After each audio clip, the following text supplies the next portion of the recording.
안녕하세요. 반갑습니다. 저는 조국혁신당 소상공인 위원장 유동열입니다. 조국혁신당 시당 유튜버 두 번째 시간, 이름하여 길게 안 묻습니다 시간입니다. 오늘 조국혁신당 정상진 홍보위원장님 만나보겠습니다. 안녕하십니까? 네, 안녕하십니까? 네, 정상진입니다. 네, 제목 그대로 길게 안 묻습니다. 오늘은 딱 세 가지만 물어보도록 하겠습니다. 첫 번째 질문 드리겠습니다. 첫 번째, 영아인인 왜 조국혁신당에 들어오게 되셨습니까? 솔직히 아무 생각 없이 들어왔습니다. 솔직히 아무 생각 없이 들어왔습니다. 아닐 것 같은데, 그것도 뭔가 또 뜻깊은 게 있을 것 같은데. 아니, 원래는 정당이나 이런 정치를 하겠다는 뜻이 정말 1도 없었어요. 네, 1도 없었고, 기회는 여러 번 있었지만, 그런 부분들을 이렇게 적극적으로 뭔가를 하겠다는 생각은 해본 적도 없고, 그리고 저희 당에 많은 당원분들이 저와 비슷하지만, 정당에 처음 가입했습니다. 정말. 그렇습니다. 네.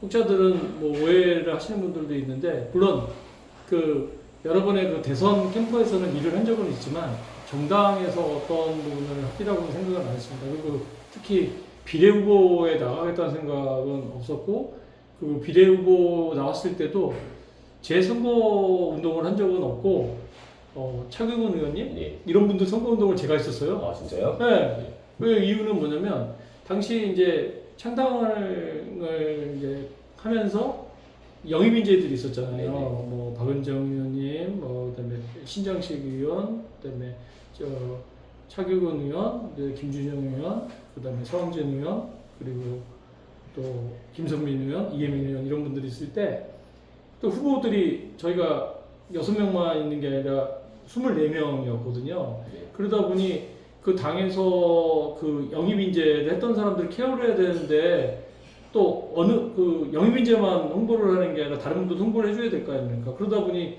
뭐 누가 하지? 그러고 있다가 보니까 어떤 분들은 SNS도 없더라고요. 저희 후보 중에. 그러면 방법이 없지 않습니까? 저는 네. 저를 위해서 제가 뭐 정치하겠다는 게 아니기 때문에, 그래서 당시에도 그 영입 인재분들 홍보를 제가 했었죠. 네, 그러면서 다 자연스럽게 당에 들어온 부분인 것 같습니다. 네, 잘 알겠습니다. 자, 그럼 두 번째 질문 드릴게요. 조국혁신당 홍보위원장님이신데, 홍보위원장은 어떤 직책이며 어떠한 일을 하는지 간략하게 설명 그 부탁드릴게요. 홍보위원장은 당의 이제 홍보 전반에 대한 부분을 전략과 같이 공조를 하면서 기류를 잡아서 어떤 부분을 그 당원뿐만 아니라 국민들하고 소통할지에 대한 부분을 고민하는 자리입니다. 그래서 네. 지금 뭐 간략하게는 뭐 실제로 플레이하는 것은 뭐 좀 유튜브 같은 경우도 저희가 좀 하고 있고, 그리고 당의 이제 이런저런 행사들 같은 경우, 그리고 여러분들 이제 당원분들 보셨던 창당대회 그리고 전당대회도 전부 다 제가 그 기획과 연출했습니다. 이번 다가오는 11월 23일 하는 두 번째 전당대회도 청주 우스코에서 하는데 그것도 제가 총 연출을 하고 있습니다. 네. 네, 그러면 전당대회도 기대해 보도록 하겠습니다. 네, 기대는 많이 안 해줬으면 좋겠습니다. 네, 세 번째 질문 드리겠습니다. 마지막 질문입니다. 그대가 조국, 다시 만날 조국, 두 편의 조국 비대위원장님에 대한 영화를 만드셨는데요. 영화를 만들면서 인간 조국에 대한 어떠한 감정을 느끼셨는지 궁금합니다. 그대가 조국 때는 제가 연출을 직접 하지 않고 기획을 했었습니다. 기획하고 제작을 했고, 이번에는 뭐 제작, 기획, 공동 연출을 했는데, 조국 그 비대위원장님, 그러니까 처음 이제 만났을 때는 법학자였죠. 네. 조국 대표님이 이제 법학자였는데, 법무부 장관을 이제 그만두시고 나왔을 때, 이분에 대한 진실, 그리고 이분이 가지고 있는 억울함 이런 부분을 좀 저는 치유를 좀 해드리고 싶었어요. 네. 그래서 카메라 앞에서 이분의 숨소리, 숨결 그런 부분을 통해서 진실을 대중들한테 좀 전달을 했으면 좋겠다는 생각이 들어서 만나 뵙고 그랬을 때, 당시 그대가 조국을 기획을 했을 때 당시에는 그런 얘기를 안 하셨는데 후에 그 얘기를 해주시더라고요.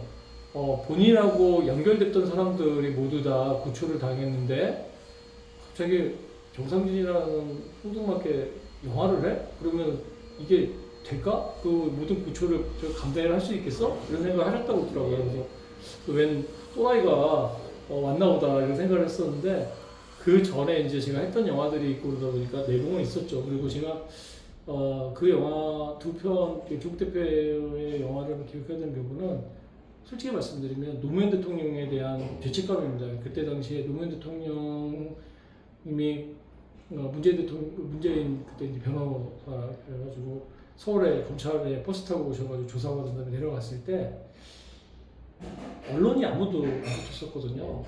그때 봉화에 내려오셨을 때 심정을 인터뷰를 말씀을 한마디 안 하셨더라도 이렇게 그 카메라로 기록을 해놓으면 그분이 어떠한 생각을 갖고 있는지 그래도 유출할 수 있잖아요. 근데 그런 부분을 하나도 기록하지 못했던 부분에 대한 죄책감이 저한테는 있었고 그래서 조국 대표님에 대한 부분은 저는 이제 그런 부분으로 해서 시작이 됐습니다. 이분과 이 가족들이 겪고 있는 그런 아픔을 조금 좀 이렇게 카메라로 기록을 함으로써 이분들이 허심탄회하게 좀 털어놓는 이런 부분들을 좀 만들고 싶었던 부분이 좀 있었어요. 그리고 대표님도 그렇고 이번에 다시 만날 조국 때 정경심 교수님도 그런 부분에 있어서는 저는 카메라의 힘을 좀 믿고 있습니다. 그래서 억울함 이런 부분을 좀 그래도 좀 이렇게 내려놓지 않았을까 하는 생각이 좀 듭니다. 네. 네, 알겠습니다. 오늘 짧게나마 정상진 홍보위원장님에 대해서 알아볼 수 있는 시간이었습니다. 네. 오늘 만나 뵙게 돼서 대단히 반가웠고요. 네. 마지막으로 우리 대구 당원분들께 하시고 네. 싶은 말씀 한마디만 네. 부탁드리겠습니다. 대구 당원 여러분 안녕하세요. 정상진입니다. 저는 사실 대구에 그래도 저희 그 정무직 당직자들 중에서는 좀 자주 내려왔던 것 같아요. 그래서 이렇게 아주 뵙더라도 낯설지 않고 항상 올 때마다 따뜻하게 이렇게 아중해 주셔서 너무 감사하고요. 그리고 저도 태어난 곳은 이쪽이 아니고 호남 사람이지만 대구가 굉장히 중요하다고 생각이 듭니다. 그래서 대구 당원분들 한 분 한 분이 당원 배가 운동을 한 분이 2명, 제 욕심으로는 10명 정도씩만 더 저희 조국혁신당을 지지하는 당원으로 만들어 주셨으면 하는 바람이 있어요. 대구가 바뀌면 대한민국이 훨씬 더 건강해지고 훨씬 더 좀 살기 좋은 사회적 국가가 되지 않을까 저는 그런 바람이 있습니다. 대구 화이팅! 감사합니다. 네, 지금까지 딱 3가지만 물어본 길게 안 묻습니다의 시간이었습니다. 조국혁신당 정상진 홍보위원장님 만나뵙게 되어서 대단히 반갑습니다. 저는 진행을 맡은 유성렬이었습니다. 다음 시간에 뵙겠습니다. 네, 반갑습니다.